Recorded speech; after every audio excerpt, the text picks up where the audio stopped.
افسانہ ضرورت رشتہ۔ ادھیڑ عمر کی بیوہ سکینہ بیگم اپنے لائق و فائق بیٹے شہریار کے لیے چاند سی بہو ڈھونڈ رہی تھیں۔ گلی محلے کا کون سا ایسا گھر تھا جو انہوں نے چھان نہ لیا ہو، لیکن یہ کام تو گویا جو شیر لانے سے بھی زیادہ کٹھن تھا۔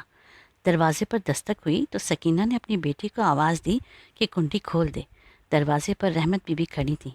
دروازہ کھلتے ہی ہانپتی کانپتی ہوئی سکینہ خالہ کے پاس پڑی کرسی پر آ کر دھم سے بیٹھ گئیں اور دن بھر کی روداد سنانا شروع کر دی۔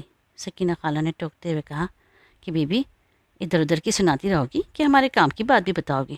تو رحمت بی بی نے گہری سانس لے کے معنی خیز انداز میں کہنا شروع کیا، باجی سکینہ، یہ جو اگلے چوک سے پچھلی گلی میں تیسرا مکان ہے نا، وہاں 1 ماہ قبل یہ لوگ شفٹ ہوئے ہیں۔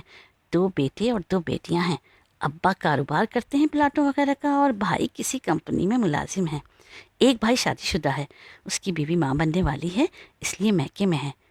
ماں بڑی نیک صفت ہے، پابند صوم و صلوات ہے۔ سکینہ بیگم نے پھر ٹوکا، اے بس بھی کر، سارے خاندان کی بتا رہی ہے، تو مجھے لڑکی کے بارے میں بھی تو کچھ بتا کہ کیسی ہے۔ رحمت بی بی پھر سے گویا ہوئیں، لڑکی تو بس چاند کا ٹکڑا ہے، جیسی تم چاہتی ہو نا بالکل ویسی ہی ہے باجی، یہ دیکھو میں تو تصویر بھی لے آئی ہوں۔ اور یہ کہتے ہوئے خاص مسکراہٹ کے ساتھ تصویر سکینہ بی بی کی جانب بڑھائی۔ سکینہ بیگم نے ایک اچٹی سی نگاہ تصویر پر ڈالتے ہوئے کہا، اے بی بی، ایسے تو تم سینکڑوں تصویریں دکھا چکی ہو، مگر تصویر اور اصل میں تو بڑا فرق ہوتا ہے۔ خیر اب یہ بتاؤ کہ لڑکی دیکھنے جانا کب ہے؟ یقین مانو میرے تو پاؤں ٹوٹ گئے ہیں در در کی خاک چھانتے ہوئے، بڑی مایوسی کے ساتھ سکینہ خالہ بولی۔ اب اس میں میرا کیا قصور ہے باجی؟ رحمت نے ٹھنڈی آہ بڑھتے ہوئے کہا، میں نے تو آپ کو کتنی لڑکیاں دکھائیں مگر آپ کو تو کوئی بھی پسند نہ آئی۔ سکینہ بیگم غصے سے بولی، تو نے کون سی اچھی لڑکیاں دکھائی تھیں اب تک؟ دیکھ بھائی، میرا بیٹا دبئی میں ملازمت کرتا ہے، ٹھاٹ باٹ سے رہتا ہے، اب اس کے مطابق ہی لڑکی ہونی چاہیے نا کہ نہیں؟ باجی یہ غفور صاحب کی بیٹی اچھی نہیں تھی کیا؟ رحمت بی بی نے یاد دلاتے ہوئے کہا۔ اے اتنی کالی کلوٹی، اے کیا میرا بیٹا ہی ملا تجھے اس بدنی کے لیے؟ توبہ کر توبہ۔ اچھا وہ جو کریم بھائی کی بیٹی تھی وہ تو خوب گوری چٹی تھی۔ اے گوری تو تھی مگر موٹی بھی تو کتنی تھی، ہم نے کوئی بھینس پالنی ہے گھر میں۔ اچھا وہ جو محمود صاحب کی لڑکی تھی اس کا کیا؟ ہائے ہائے، اس کا قد دیکھا تھا کتنا چھوٹا تھا؟ میرا بیٹا 5 فٹ 9 انچ کا ہے، اب کوئی دراز قد لڑکی ہونی چاہیے کہ نہیں؟ بول۔ اچھا یاد آیا، وہ جو قدیر صاحب کی بیٹی تھی وہ تو لمبی بھی تھی نا؟ آئے ہائے، اتنے غریب لوگ کے گھر میں بیٹھنے کو ڈھنگ کا صوفہ بھی نہ تھا بٹھانے کے لیے، لڑکی کو کیا خاک دے دیتے؟ ہماری تو برادری میں ناک ہی کٹ جاتی۔ ارے ہاں یاد آیا، وہ جو رفیق صاحب کی بیٹی تھی۔ ارے بھائی نوکری کرنے والی گھر تھوڑی نہ سنبھالتی ہے۔ اچھا وہ جو مقبول بھائی کے گھر لے گئے تھے ان کا کیا؟ ہاں، ان کی تیسری لڑکی مجھے پسند آ گئی تھی، مگر باجی وہ تو 2 بڑی لڑکیوں کے لیے پہلے چھوٹی لڑکی کا کیسا رشتہ دے دیتے؟ آپ خود ہی سوچیں نا، وہ تو ابھی 9ویں جماعت میں پڑھ رہی ہے۔ اے بہن، ہم نے کون سی جلدی ہے شادی کی؟ تیاریوں میں بھی تو سال 2 سال یوں ہی نکل جاتے ہیں، اس دوران دوسریوں کا بھی رشتہ ہو ہی جائے گا۔ جی باجی میں سمجھ گئی۔ اچھا وہ جو ملک صاحب کی بیٹی تھی اس کا کیا؟ وہ جو دن بھر لڑکوں کے ساتھ کرکٹ کھیلتی ہے اور پرکٹی الگ، بے شرم بے حیا، لڑکوں کے کپڑے پہن کے گھومتی ہے؟ ارے نا بابا نا، کافی دیر تک یہ بحث یوں ہی چلتی رہی اور سکینہ نے ہر لڑکی میں کوئی نہ کوئی عیب ڈھونڈ ہی نکالا۔ رحمت بی بی ان کو قائل نہ کر سکیں، آخرکار تھک ہار کر اجازت لی اور 500 روپے کا نوٹ مٹھی میں دبا کر وہاں سے رخصت ہو گئیں۔ راستے میں کچھ سبزی خریدی اور رکشہ پکڑ کے گھر کی طرف روانہ ہوئی۔ کچھ دنوں بعد پھر اسی طرح سکینہ کے دروازے پر کھڑی تھی۔ ارے آؤ آؤ آؤ، بڑے دنوں بعد چکر لگایا بھائی، کیا بات ہے، بھول ہی گئی تھی کیا؟ سکینہ نے مسکراتے ہوئے کہا، نہیں نہیں باجی، آپ کے ہی کام کے لیے مصروف تھی۔ کیا خبر لائی ہو بھائی رحمت؟ سکینہ نے بےتابی سے پوچھا۔ باجی وہ جو صادق صاحب کا بتایا تھا نا آپ کو پچھلی بار، وہ جو پلاٹوں کا کاروبار کرتے ہیں، ہاں یاد آیا، ذکر تو کیا تھا تم نے کچھ۔ جی ان کی بیٹی ہر طرح سے اچھی ہے، اور وہ تو بیٹی کو جہیز میں پلاٹ بھی دیں گے، پورے 220 گز کا ہے۔ ہائے سچ بتا رحمت، یہ تو بڑی اچھی خبر ہے۔ کہتے ہیں کہ لڑکے کو گاڑی بھی دیں گے۔ چل چل چل جلدی کر، ہم جا کے بات پکی کر کے آتے ہیں، سکینہ نے چپر پہل میں ڈالتے ہوئے کہا۔ پر باجی ایک بات ہے۔ اے اب کیا بات ہے رحمت بی بی؟ سکینہ نے تجسس انداز میں ذرا شکی نظر سے پوچھا۔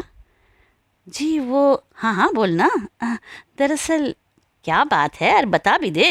لڑکی بیوہ ہے، شادی کے 9 ماہ بعد ہی اس کے خاوند کا ایک حادثے میں انتقال ہو گیا تھا، اور ابھی رحمت نے بات مکمل بھی نہ کی تھی کہ سکینہ غرائیں اے ستیہ ناس، تیرے منہ میں خاک پڑے، میرے بیٹے کے لیے تجھے اور کوئی نہ ملی جو ایسی منحوس کو ہمارے متھے بن رہی ہے؟ دفع ہو جائے یہاں سے اور اپنی شکل نہ دکھانا۔ رحمت بیوی وہ چل قدموں سے دروازے کی جانب بڑھی۔ سکینہ کی چیخ و پکار دیر تک ان کا پیچھا کرتی رہی۔ سکینہ کے خاندان کی عورتوں کو پتہ چلا کہ رحمت بیوی کے ذریعے شہریار کے لیے لڑکی ڈھونڈی جا رہی ہے، تو انہوں نے بھی اپنی بیٹیوں کی تصویریں رحمت کو سونپ دی کہ شاید اسی طرح کوئی سبب بن جائے۔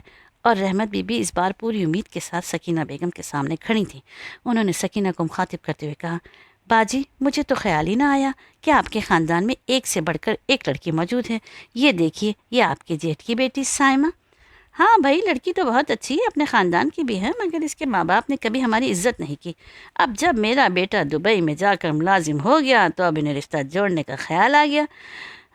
ہاں اچھا، یہ آپ کی نند کی بیٹی سمیرہ، یہ تو بہت ہی خوبصورت ہے۔ ارے بھیا، اس کے تو نخرے ہی بہت ہیں، سارا دن پارلر میں بیٹھتی رہتی ہے، نیل پالش خراب نہ ہو جائے اس لیے برتن نہیں دھوتی، اور رات بھر نیٹ پر گپ شپ کرتی ہے پتہ نہیں کس کس سے، اور دن کے 10 بجے سو کر اٹھتی ہے۔ یہ کیا ہمارا گھر سنبھالے گی بیچاری؟ اچھا، یہ جو آپ کی بہن کی بیٹی ہے ماریہ؟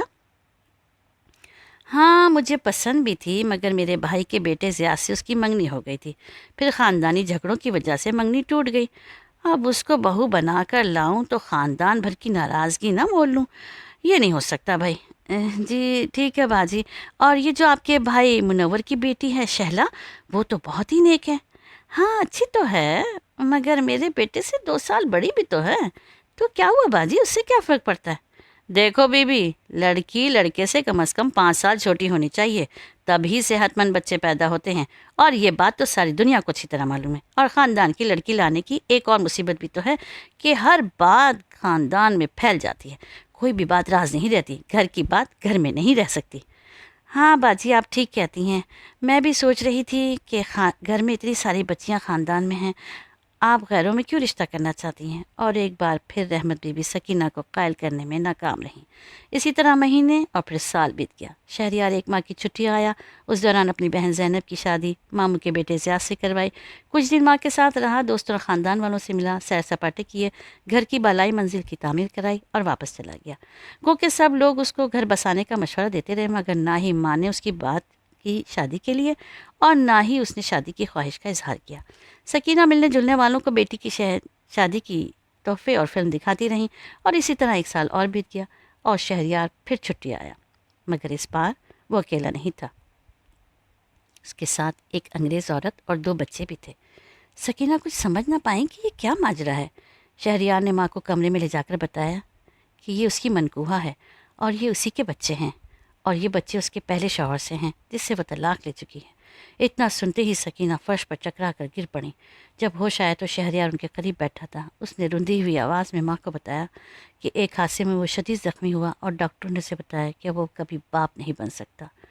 یہ سوچ سوچ کر وہ پاگل ہوا جا رہا تھا۔ تبھی اس کی ملاقات مارلن سے ہوئی، اور وہ ایک بہت بڑی کمپنی میں ایک اہم عہدے پر فائز تھی۔ شوہر سے طلاق کے بعد وہ اپنے بچوں کو پال رہی تھی۔ اس نے اخبار میں شادی کا اشتہار دیا، اور میں بھی امیدواروں میں شامل تھا۔ ہم دونوں نے ایک دوسرے کا سہارا بننے کا فیصلہ کیا۔ شہریار نے ماں سے بلکتے ہوئے کہا، ماں کسی کو یہ نہ بتانا کہ یہ میرے بچے نہیں ہیں، ورنہ خاندان میں ہماری ناک کٹ جائے گی۔ میری اس کمزوری سے کہیں میری بہن کا گھر نہ اجڑ جائے۔ آپ تو جانتی ہیں نا، آج کل لوگ چھوٹی چھوٹی باتوں کا بہانہ بنا کر طلاق دے دیتے ہیں۔ شہریار نہ جانے کیا کیا اور کہتا رہا، اور سکینہ کی آنکھوں میں ان سینکڑوں بچیوں کی شبیہ گھومتی رہیں جنہیں وہ کوئی نہ کوئی بہانہ بنا کر مسترد کر دیتی تھیں، ان کو ٹھکرا دیتی تھیں۔ وہ اس صدمے کو زیادہ دن نہ سہ پائی۔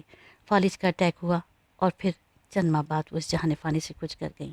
شہریار گھر کو بیچ کر ہمیشہ کے لیے دبئی منتقل ہو گیا۔ افسانے کا عنوان تھا ضرورت رشتہ، عزرا علی۔ شکریہ۔